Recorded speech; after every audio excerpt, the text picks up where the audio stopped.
The rain started falling just as Richard stepped out of the hospital doors. He didn't bother opening his umbrella. What was the point? Nothing seemed to matter anymore. Behind him, through the glass doors of the children's hospital, his 12-year-old daughter Lucy was probably already asleep. The nurses would check on her every few hours, making sure she was comfortable in that mechanical bed that had become her world for the past 3 years. Richard walked slowly down the wet sidewalk, his expensive leather shoes splashing through puddles. People hurried past him, holding newspapers over their heads or rushing to find shelter. But he just kept walking, letting the rain soak through his suit jacket. 3 years ago, everything had been different. Lucy used to run everywhere. She never walked when she could skip, never skipped when she could run. She was always moving, always laughing, always asking him to race her to the car or chase her around the backyard. That Tuesday afternoon changed everything. Richard still remembered every detail. He was in a business meeting when his phone rang. The caller ID showed Lucy's school number. He almost didn't answer it, thinking it was probably about a forgotten lunch or homework assignment. Mr. Thompson, this is Principal Williams. There's been an accident. The words that followed became a blur. School bus. Drunk driver. Emergency surgery. Richard had left his meeting and driven to the hospital faster than he'd ever driven in his life.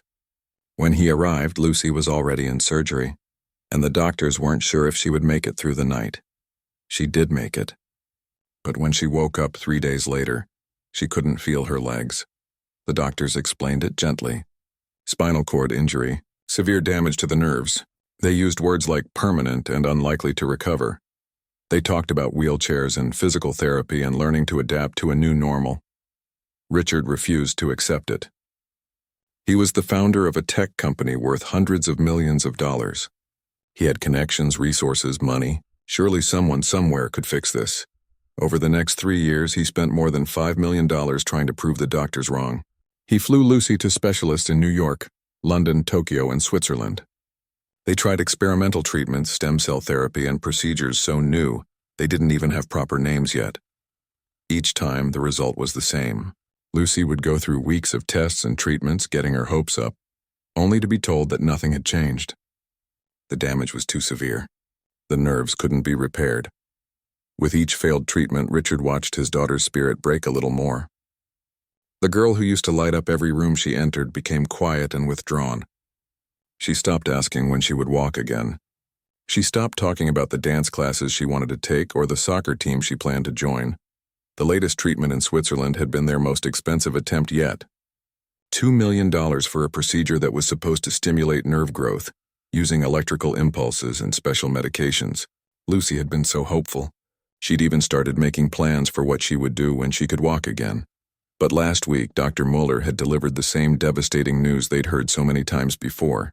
The treatment hadn't worked. There was no change in Lucy's condition. He was sorry, but there was nothing more they could do. The flight home had been the longest 8 hours of Richard's life. Lucy stared out the airplane window the entire time, not speaking, not crying, just staring. When they landed, she asked if they could go straight to the hospital instead of home. She said she was tired and wanted to sleep. That was 4 days ago. Since then, Lucy had barely spoken to anyone. She wouldn't watch her favorite movies or video chat with her friends from school. She just lay in bed staring at the ceiling. Richard had tried everything he could think of to cheer her up. He brought her favorite books, her art supplies, even a puppy that one of his employees was giving away. Nothing worked. Lucy would smile politely and say thank you, but the light in her eyes was gone. The worst part was that Richard was starting to lose hope too. For 3 years, he'd been the one telling Lucy that they would find a solution. He'd been the one researching new treatments and making appointments with specialists around the world. He'd been the one saying that money could fix anything, that they just had to keep trying. But now, walking through the rain outside the hospital, Richard felt completely defeated. He'd spent millions of dollars and consulted with the best doctors in the world. If they couldn't help Lucy, who could? His phone buzzed with a text message from his assistant. The board meeting had been moved to tomorrow morning. There were contracts to review and decisions to make. The business world kept moving, whether his daughter could walk or not. Richard stopped walking and looked up at the hospital building. On the 7th floor, a few windows were still lit. One of them was Lucy's room. She was probably lying there right now, staring at the ceiling, wondering why her father couldn't fix this one thing that mattered more than anything else in the world. He thought about all the problems he'd solved in his career. He'd built a company from nothing, created technology that helped millions of people, made decisions that affected thousands of employees. People called him brilliant, innovative, a visionary, but he couldn't help his own daughter. Richard pulled out his phone and almost called his driver to pick him up. It would be easy to go home to his empty mansion, pour himself a drink, and try to forget about today. Tomorrow he could throw himself back into work, make more money, close more deals. Instead, he put the phone back in his pocket and kept walking.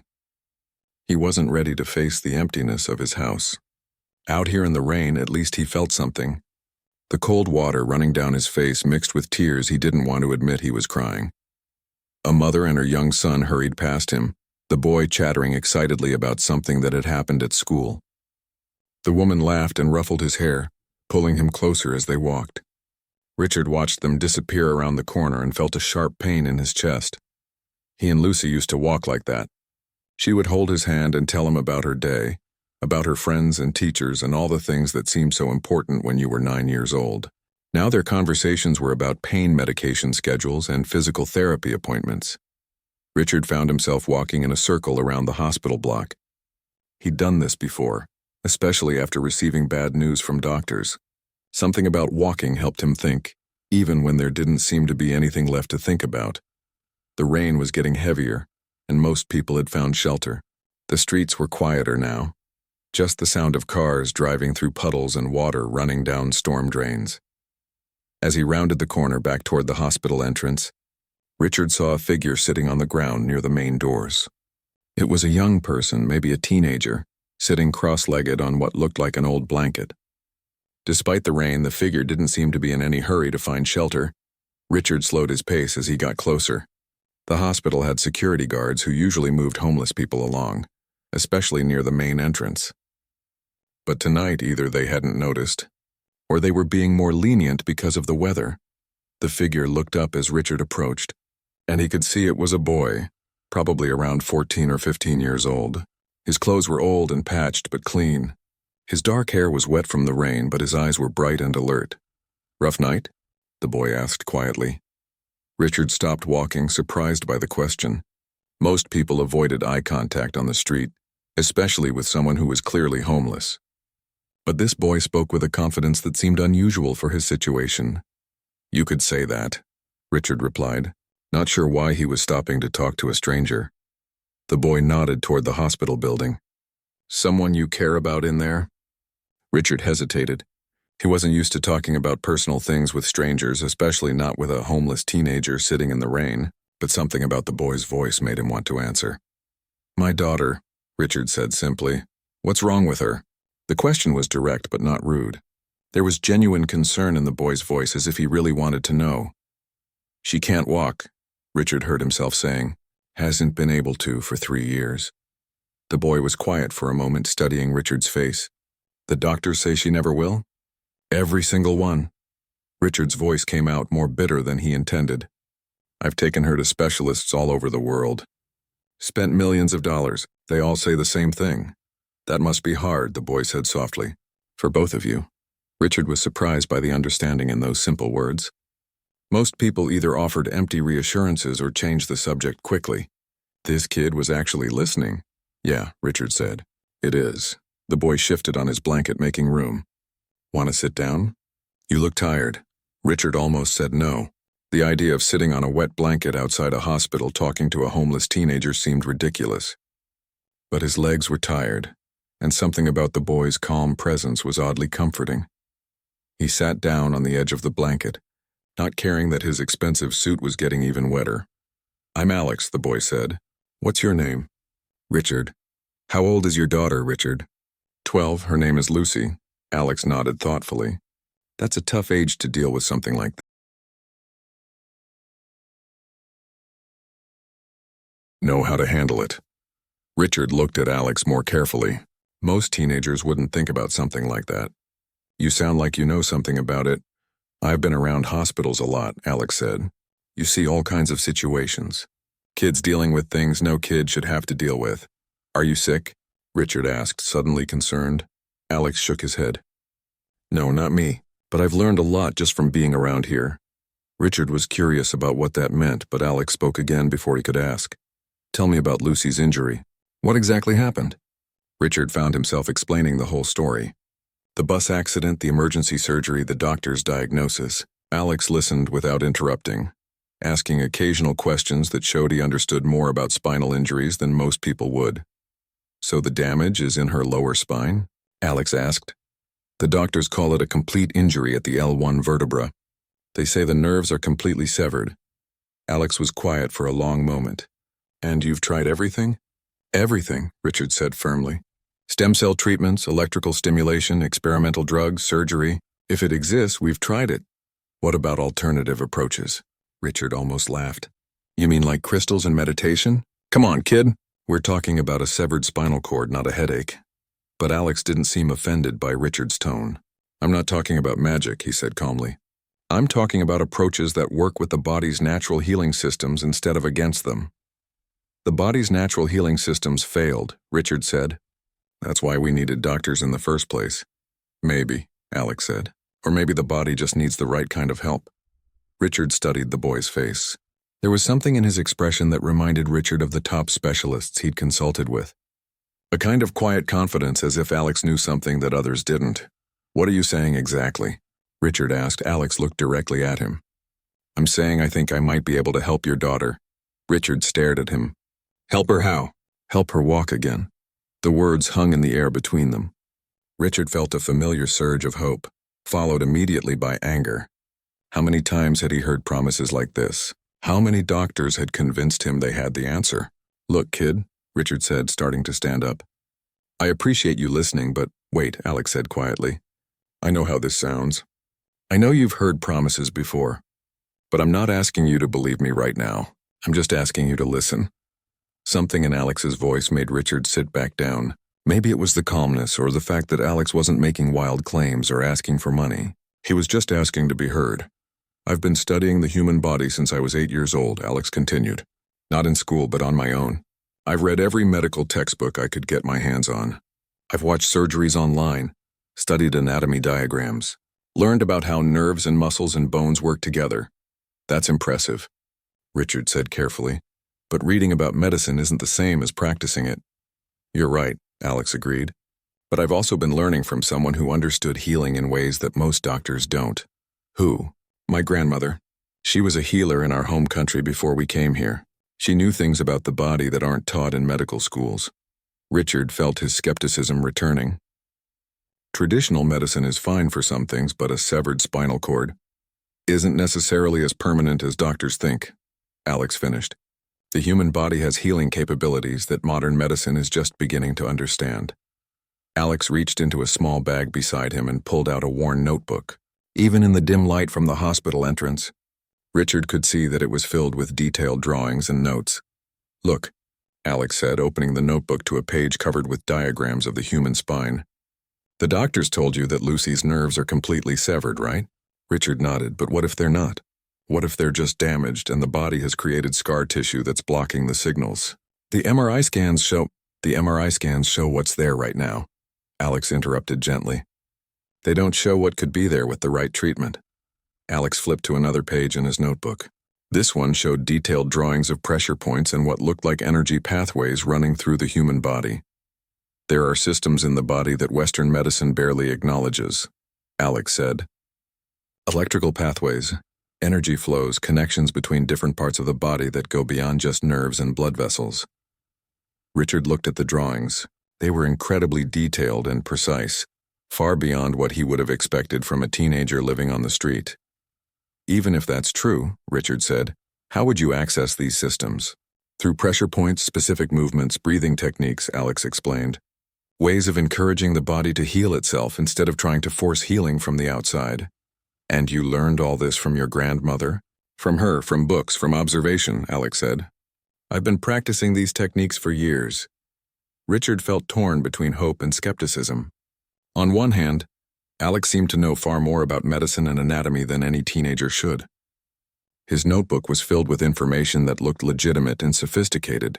On the other hand, This was a homeless kid claiming he could succeed where the world's best doctors had failed. "Have you ever actually treated anyone?"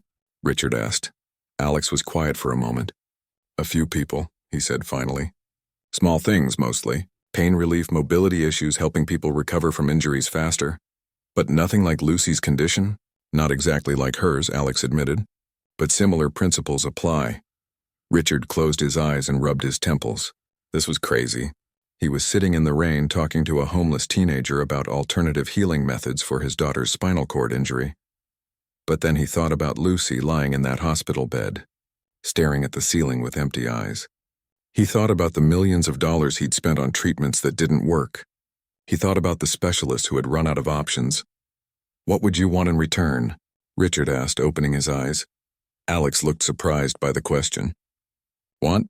If you treated Lucy, what would you want? Money, a place to stay, what?" Alex shook his head. "I don't want anything. If I could help her, that would be enough." "Nothing? Come on, everyone wants something." "Maybe a chance to prove that these techniques work," Alex said thoughtfully. "If I could help Lucy, maybe other doctors would start paying attention to these methods. Maybe other kids could be helped too." Richard studied Alex's face, looking for signs of deception or hidden motives. But the boy seemed completely sincere. "This is insane," Richard said, more to himself than to Alex. "I know it is," Alex agreed. "I know you have no reason to trust me. I know this sounds impossible." Richard was quiet for a long moment, thinking. Every logical part of his brain was telling him to walk away. This was exactly the kind of false hope that had led to so much disappointment over the past 3 years. But another part of him, the part that remembered Lucy's laughter and her determination to keep trying new treatments, was telling him to listen. "If I said yes," Richard said slowly, "if I let you try to help Lucy, what would that look like?" Alex's eyes brightened slightly. "First, I'd need to examine her, not with machines or tests, but with my hands. I need to feel what's happening in her body, understand how the energy is flowing. And then we'd start with gentle treatments. Pressure point therapy, specific exercises, breathing techniques. Nothing that would hurt her or interfere with her regular medical care." Richard thought about all the painful procedures Lucy had endured over the past 3 years. The idea of a gentle treatment was appealing. "How long would it take?" he asked. "I don't know," Alex said honestly. "It depends on how her body responds. It could be weeks, it could be months. Or it could not work at all." "That's possible too," Alex admitted. "But Richard, what do you have to lose?" Richard stared at Alex for a long moment. What did he have to lose? 3 years of failed treatments had already taken everything that mattered. Lucy's hope, her spirit, their relationship, his own faith that problems could be solved with enough money and determination. "Okay," he said quietly. Alex blinked in surprise. "Okay?" "I'll let you try," Richard said, the words coming out before he could second-guess himself. "But there are conditions." "What kind of conditions?" "First, you don't do anything without a doctor present." "I won't risk Lucy getting hurt," Alex nodded. "That's fair." "Second, if Lucy says she wants to stop at any point, we stop. No questions, no arguments." "Of course." "And third," Richard paused, still not quite believing he was having this conversation, "I want to know more about you. Your real story. Where you learned these techniques, why you're living on the street, all of it." Alex was quiet for a moment, then nodded slowly. "Okay, but not here. And not tonight. Lucy should meet me first." Richard stood up, his legs stiff from sitting on the wet ground. "When? Tomorrow afternoon? After lunch? That's usually when kids have the most energy." Richard pulled out his phone and checked his calendar. He had 3 important meetings scheduled, but suddenly they didn't seem important at all. "I'll pick you up here at 1 o'clock, he said. Alex shook his head. "I'll meet you inside, at the front desk." "Where will you stay tonight?" "I'll figure something out." "I always do," Richard hesitated. Every instinct told him to offer Alex money for a hotel room or a ride to a shelter, but something in the boy's expression warned him not to push. "Okay," Richard said. 1 o'clock tomorrow." The next morning, Richard called his office and canceled all his meetings. His assistant sounded surprised. In 15 years of working for him, Richard had never canceled an entire day without a major emergency. He spent the morning at home, pacing around his empty house and wondering if he'd lost his mind. By noon, he was questioning everything about the previous night. Had he really agreed to let a homeless teenager treat his daughter? Had he been so desperate that he'd stopped thinking clearly? But at 12:45 he was walking through the hospital doors looking for Alex at the front desk. The boy was there, sitting in one of the waiting area chairs. He'd cleaned up somehow. His hair was combed and his clothes looked freshly washed. He looked younger in the bright hospital lights, but also more serious. "Ready?" Alex asked, standing up as Richard approached. "Are you?" Richard replied. Alex smiled, and for the first time since Richard had met him, he looked like a normal teenager. "Let's go meet Lucy." They rode the elevator to the 7th floor in silence. Richard's stomach was churning with nervousness. How was he going to explain this to Lucy? What if she refused to see Alex? What if the doctors wouldn't allow it?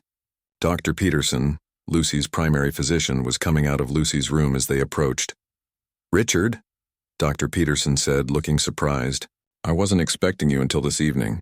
"Dr. Peterson, this is Alex," Richard said, his voice steadier than he felt. "He's a specialist I'd like to have examine Lucy." Dr. Peterson looked at Alex with obvious confusion. "A specialist? He looks like he's still in high school." "I know how it looks," Richard said quickly. "But I'd appreciate it if you'd humor me on this." Dr. Peterson frowned. "Richard, I understand you're frustrated with Lucy's lack of progress, but bringing in unqualified practitioners could be dangerous." "I'm not unqualified," Alex said quietly. "I'm just differently qualified." Dr. Peterson turned to Alex with skepticism. "What are your credentials?" "I don't have formal credentials," Alex admitted. "But I have knowledge and experience that might help Lucy." "Absolutely not," Dr. Peterson said firmly. "I can't allow unauthorized personnel to treat patients." Richard felt his heart sink. He should have expected this. Hospitals had rules and liability concerns. Of course they wouldn't let a teenager with no credentials treat patients. "What if I don't actually treat her?" Alex asked. "What if I just talk to her? Maybe do some gentle massage or teach her some breathing exercises. Nothing that could be considered medical treatment." Dr. Peterson looked at Richard. "Is this really what you want?" Richard thought about Lucy's empty expression, her lost hope, her refusal to engage with any of her regular treatments. "Yes," he said. "It is." Dr. Peterson sighed. "Fine, but I'm staying in the room. And if I see anything that concerns me, this stops immediately." "Understood," Alex said. Richard knocked on Lucy's door and pushed it open slowly. Lucy was lying in bed, staring out the window at the gray sky. She didn't turn around when they entered. "Hey, sweetheart," Richard said gently. "I brought someone to meet you." Lucy turned her head and looked at Alex with surprise. "Who's this?" "This is Alex," Richard said. He's someone who might be able to help you feel better." Lucy's expression immediately became guarded. "Another doctor?" "Not exactly," Alex said, stepping forward. "I'm not a doctor at all, actually. I'm just someone who's learned some things about helping people feel better." Lucy studied Alex's face. "How old are you?" 15. "You're only 3 years older than me." "That's right." Lucy looked at her father with confusion. "Dad, why did you bring a kid to see me?" Richard sat down in the chair beside Lucy's bed. "Because sometimes kids understand things that adults don't." Alex approached the bed slowly. "Can I ask you something, Lucy?" Lucy shrugged. "I guess. Are you tired of doctors?" Lucy's eyes widened slightly. It wasn't the question she'd been expecting. "What do you mean?" "I mean tired of people in white coats who poke and prod you and ask you to try things that don't work." Lucy glanced at Dr. Peterson, who was frowning from the corner of the room. "Yeah," Lucy said quietly. "I am tired of that." "Me too," Alex said. "I'm tired of watching people get disappointed over and over again." "You watch people in hospitals?" "I spend a lot of time around hospitals. I see kids like you all the time. Kids who are smart and strong and brave, but who are stuck in situations they didn't ask for." Lucy was quiet for a moment.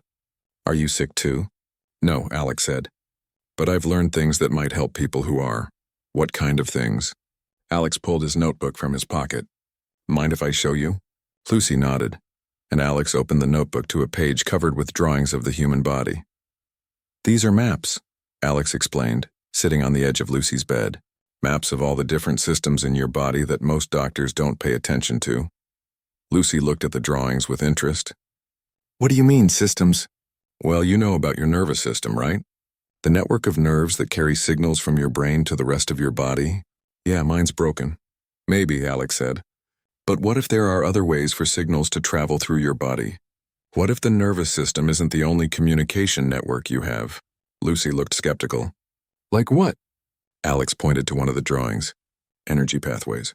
Electrical currents that flow through your body. Pressure points that connect different parts of your body to each other. That sounds made up. Alex smiled. It does, doesn't it? But think about it this way.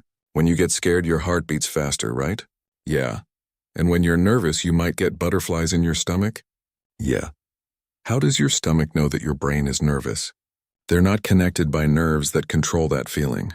Lucy thought about this. I don't know. Because there are other connections, Alex explained. Other ways for different parts of your body to communicate with each other. Dr. Peterson cleared his throat from the corner. This is getting into areas that aren't scientifically proven. Alex looked at him calmly. A lot of things aren't scientifically proven yet. That doesn't mean they don't work. Lucy was studying the drawings in Alex's notebook. So you think these other pathways might still work in my body? I think it's possible, Alex said carefully.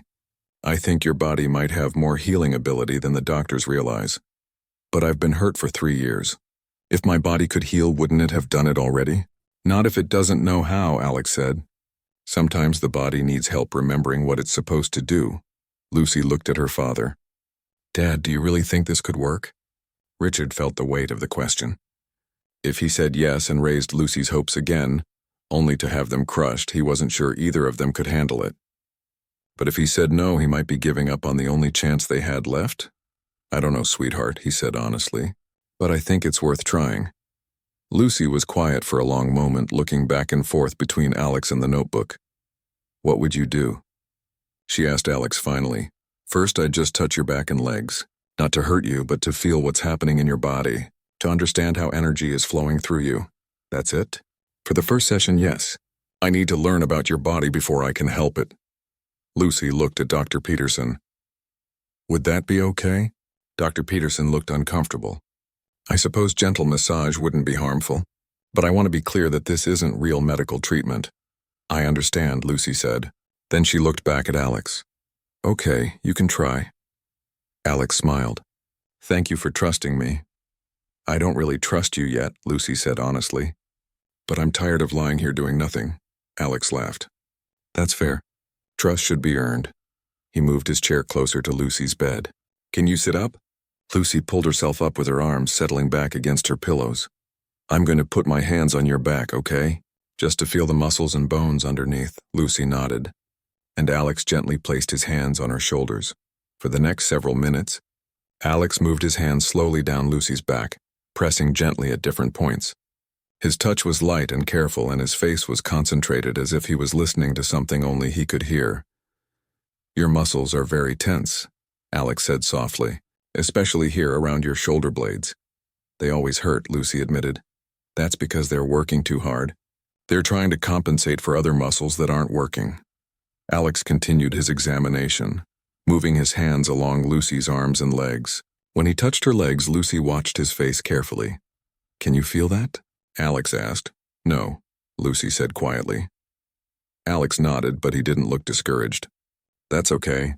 Feeling isn't the only way to communicate with your body. He placed both hands on Lucy's lower back, just above where her injury was located. There's a lot of tension here, he said, and inflammation. Your body is still fighting the injury even after all this time. Is that bad? Not bad, exactly. But it might be preventing healing. Your body is so focused on protecting the injured area that it's not allowing new growth. Alex looked up at Lucy. I think we need to help your body relax, help it understand that it's safe to start healing again. How do we do that? Slowly, Alex said. With patience and gentle encouragement. Like convincing a scared animal to trust you.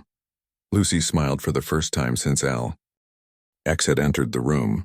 My body is like a scared animal? Kind of. It's been hurt and now it's afraid to be vulnerable again. We need to show it that it's safe. Dr. Peterson stepped forward. I think that's enough for today. Alex nodded and moved his hands away from Lucy.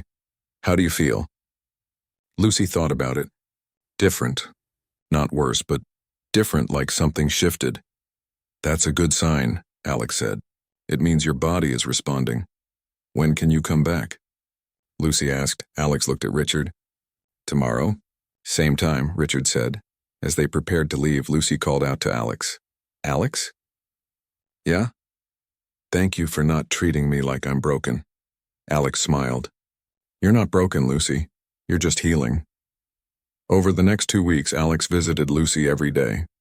True to his word, Dr. Peterson stayed in the room during each session, watching carefully as Alex worked with Lucy. The treatments were unlike anything Richard had ever seen. There were no machines, no medications, no painful procedures. Instead, Alex would spend time talking with Lucy, teaching her breathing exercises and working with gentle pressure on specific points of her body. Breathe in slowly through your nose, Alex would instruct, his hands resting lightly on Lucy's back. Now imagine the breath traveling all the way down your spine to your toes. I can't feel my toes, Lucy would remind him. That's okay. Your body can still send energy there even if you can't feel it. Richard watched these sessions with a mixture of skepticism and amazement. Alex never made grand promises or claimed immediate results. Instead, he talked to Lucy about patience, about trusting her body's wisdom, about the difference between healing and curing. Healing doesn't always mean going back to exactly how things were before, Alex explained during one session. Sometimes it means finding a new way to be whole. But I want to walk again, Lucy said. I know you do. And maybe you will. But even if you don't, you can still heal. You can still feel strong and complete and happy. These conversations seemed to help Lucy more than any of the expensive treatments they'd tried. She started smiling again, asking questions about Alex's techniques, and even laughing at his jokes. Dr. Peterson remained skeptical, but admitted that Lucy's overall mood and health had improved dramatically. Her blood pressure is better, he told Richard privately. Her sleep patterns are more regular and she seems much less depressed. I can't explain it medically, but whatever this boy is doing is helping her emotionally. What about physically? Richard asked. No change in her neurological status, Dr. Peterson said, but the emotional improvement is significant. Richard was grateful for any improvement, but he found himself hoping for more. Late at night, he would lie awake wondering if Alex's treatments might actually restore Lucy's ability to walk. During the 3rd week, something changed. Alex was working on Lucy's legs, moving them gently through range of motion exercises while teaching her visualization techniques. Picture your leg muscles remembering how to work, he said softly. Imagine the signals finding new pathways from your brain to your muscles. Lucy had her eyes closed, concentrating. Suddenly she gasped and her eyes flew open. What is it? Alex asked calmly. I felt something, Lucy whispered. In my left leg. Just for a second, Richard jumped up from his chair. What kind of feeling? Like a tingling. Very faint, but definitely something. Dr. Peterson immediately moved to the bedside. Where exactly? Lucy pointed to her thigh. Right here. It was like pins and needles, but very light. Dr. Peterson pulled out a small medical tool and touched it to Lucy's leg at the spot she'd indicated. Do you feel this? Lucy concentrated. No, nothing, but Alex was smiling. That's okay. Sensation comes and goes at first. It's like a light bulb that flickers before it stays on. You really felt something? Richard asked, his voice full of hope. I really did, Dad. It was small, but it was definitely there. Dr. Peterson looked puzzled. I'll order some new tests. We should check if there's been any change in nerve function.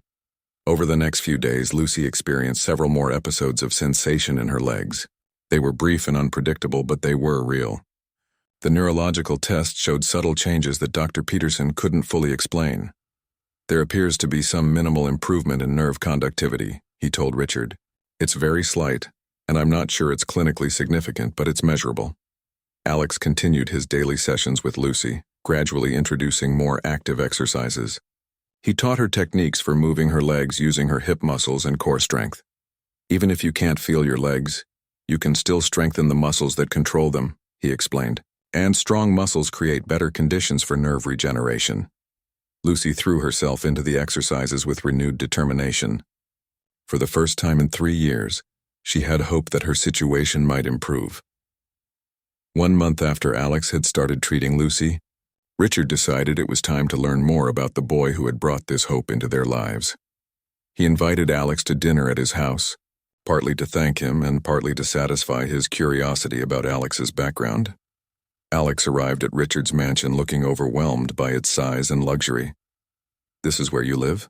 Alex asked, staring up at the grand staircase in the foyer. Just me mostly, Richard said. It's too big, really. I bought it when Lucy's mother and I were still married. They ate dinner in the kitchen rather than the formal dining room, which Alex seemed to find more comfortable. So, Richard said as they finished their meal, I think it's time you told me your story. How does a 15-year-old end up living on the street with advanced knowledge of anatomy and healing?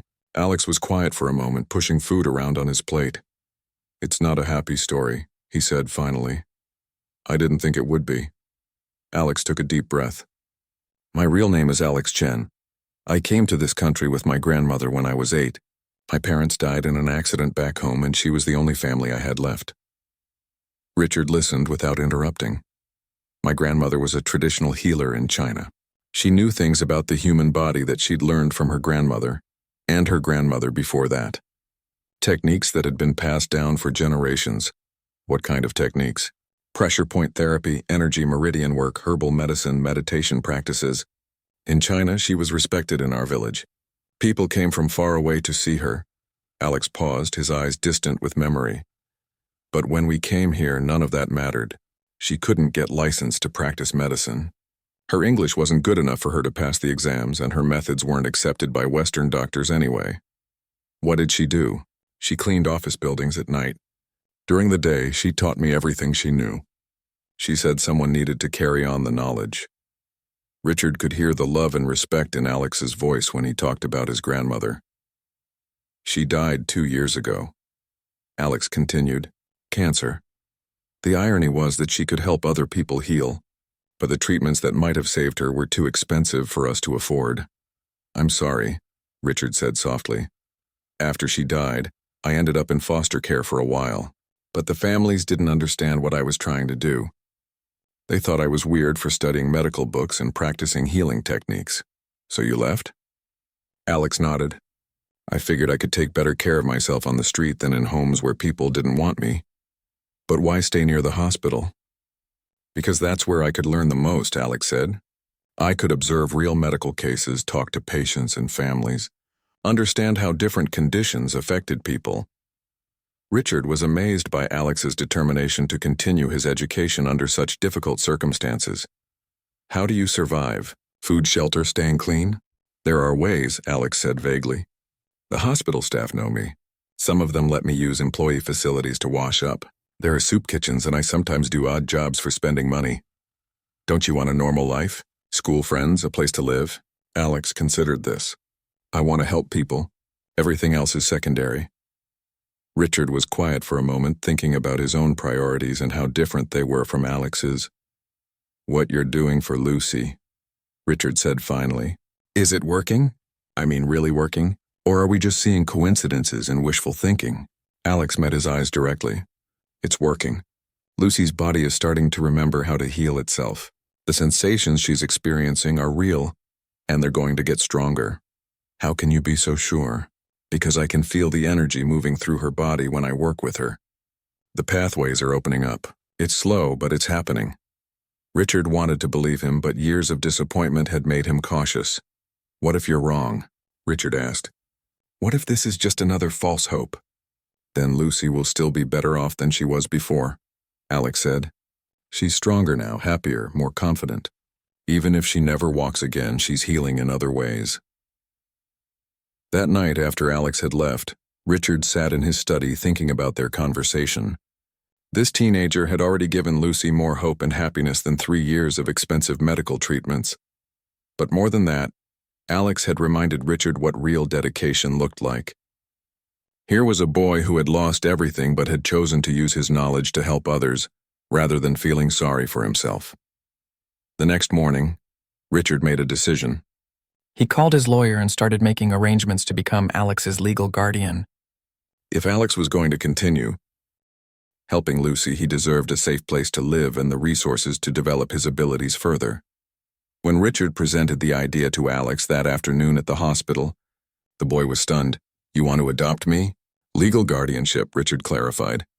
You'd have a place to live, access to education, and the support to continue developing your healing methods. Alex looked overwhelmed. Why would you do that? Because you've given me my daughter back, Richard said simply. And because I think you have a gift that could help a lot of people. What if Lucy doesn't keep improving? What if the treatments stop working? Then we'll deal with that together, Richard said.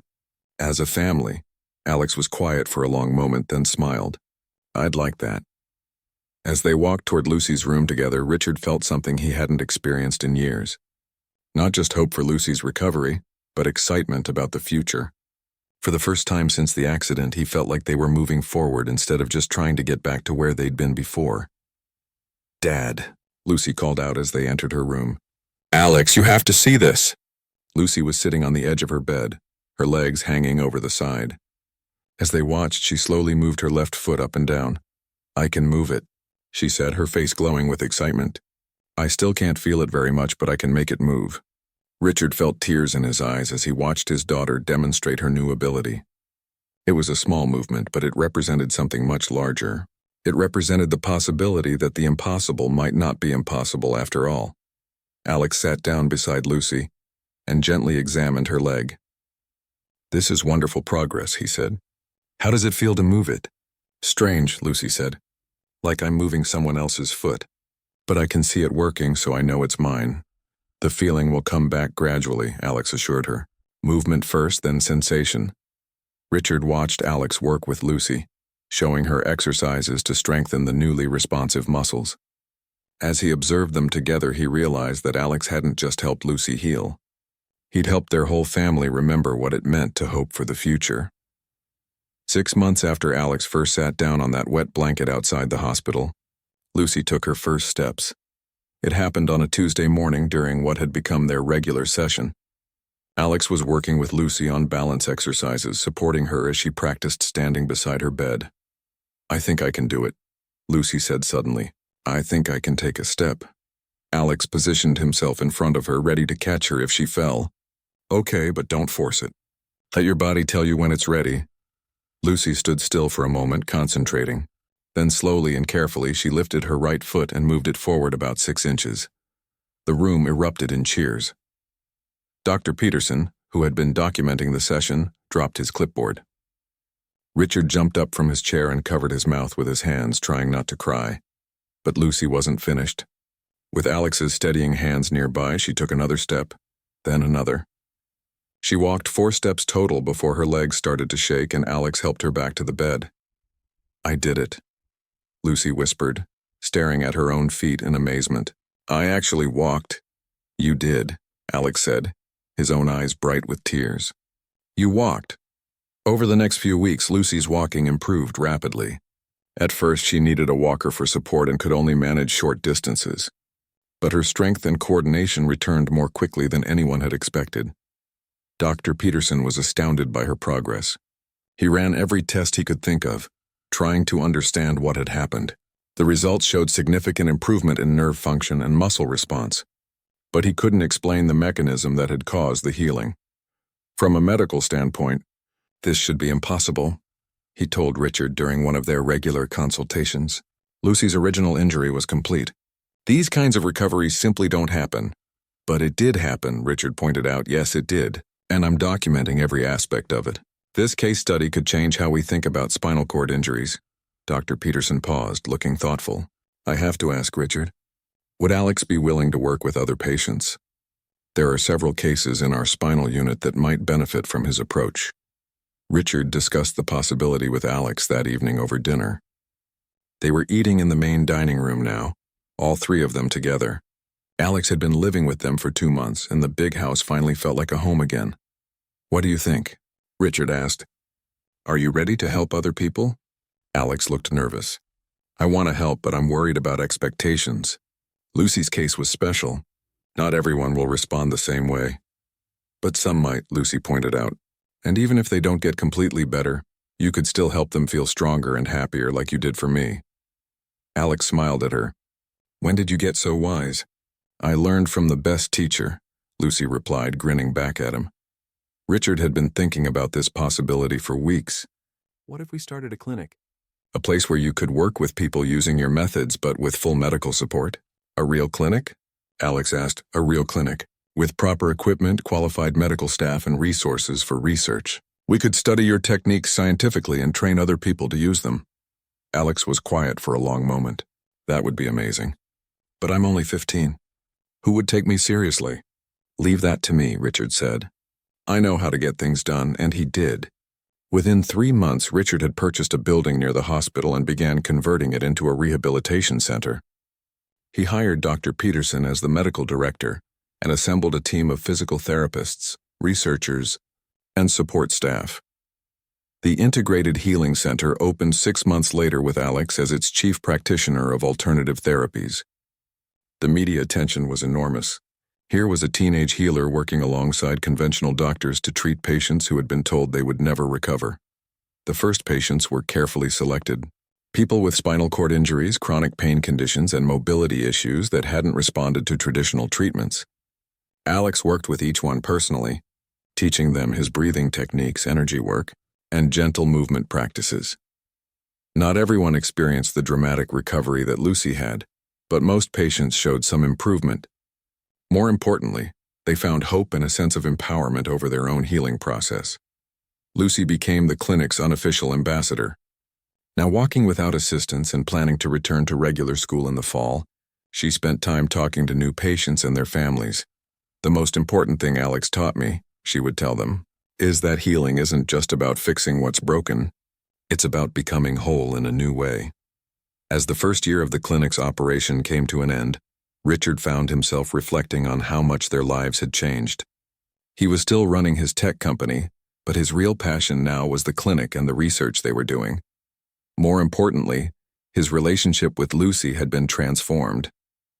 Instead of the desperate dynamic of someone trying to fix his broken daughter, they now worked together as partners in helping other families face similar challenges. Alex had grown too, both physically and emotionally. Good nutrition and a stable home had helped him gain weight and height. More significantly, he had developed confidence in his abilities and his place in the world. One evening, as they sat together in the clinic's garden watching Lucy play with some of the younger patients, Alex turned to Richard. "Do you ever regret it?" Alex asked. "Taking a chance on a homeless kid with crazy ideas?" Richard smiled. "Never. Best decision I ever made. Even though I couldn't promise it would work?" "Especially because you couldn't promise it would work," Richard said. "You gave us something more valuable than guarantees. You gave us hope." Alex nodded thoughtfully. "My grandmother used to say that healing happens when we stop fighting what is and start nurturing what could be." "Smart woman. She would have loved this place," Alex said, gesturing toward the clinic building. "She always believed that healing knowledge should be shared, not hoarded. She'd be proud of you." They sat in comfortable silence for a while, watching Lucy demonstrate some of Alex's balance exercises to a new patient who was learning to walk with prosthetic legs. "You know what the best part is?" Richard said finally. "What?" "We're not trying to go back to how things were before the accident anymore. We're creating something completely new." Alex smiled. "Something better. Different anyway. But yes, I think better." As the sun set behind the city skyline, more families began arriving for the evening support group meetings. Parents pushing children in wheelchairs, people walking with canes and walkers, teenagers learning to navigate the world with various disabilities. A year ago, Richard would have seen this scene as heartbreaking. Now he saw it as hopeful. Each person who walked through the clinic doors was someone who refused to give up, someone who believed that their situation could improve. Lucy came running over to them, slightly out of breath from playing. "Dad, Alex, you have to meet the new family that just arrived. Their daughter is my age and she has a spinal injury just like I did." I told her about how Alex helped me and she wants to try the breathing exercises. "Of course," Alex said, standing up. "Let's go meet them." As they walked toward the clinic entrance together, Richard felt a deep sense of gratitude. Not just for Lucy's recovery, though that remained the greatest miracle of his life, but for the unexpected family they had become, for the work they were doing together, and for the reminder that sometimes the most important help comes from the most unlikely sources. The beggar boy who had approached him in the rain that night had given him much more than his daughter's ability to walk. Alex had given him a new understanding of what healing really meant, what family could look like, and what was possible when people refused to accept that some problems couldn't be solved. Inside the clinic, Richard watched Alex kneel down to talk to the new patient, a girl who looked exactly like Lucy had 3 years ago. scared, hopeful, and desperately wanting to believe that someone might be able to help her. "Hi," Alex said gently. "I'm Alex. I hear you're interested in learning some new ways to work with your body." The girl nodded shyly. "Well, the first thing I want you to know is that you're not broken. You're just healing. And healing takes time, but it's always possible." Richard smiled as he heard those familiar words. They were the same words Alex had said to Lucy on that first day, the words that had started their entire journey. Some stories ended with people going back to the way things were before. But the best stories, Richard had learned, were about people discovering that moving forward could lead to something even better than what they'd lost. As Alex began teaching the new patient her first breathing exercise, Lucy sat down beside her to offer encouragement. Richard watched them work together and knew that this was just the beginning. There would be many more families who needed hope, many more people who could benefit from Alex's unique gift. The rain had stopped falling a long time ago, but the healing it had started was still continuing, spreading from one person to another like ripples in a pond, and Richard couldn't wait to see where those ripples would lead them next.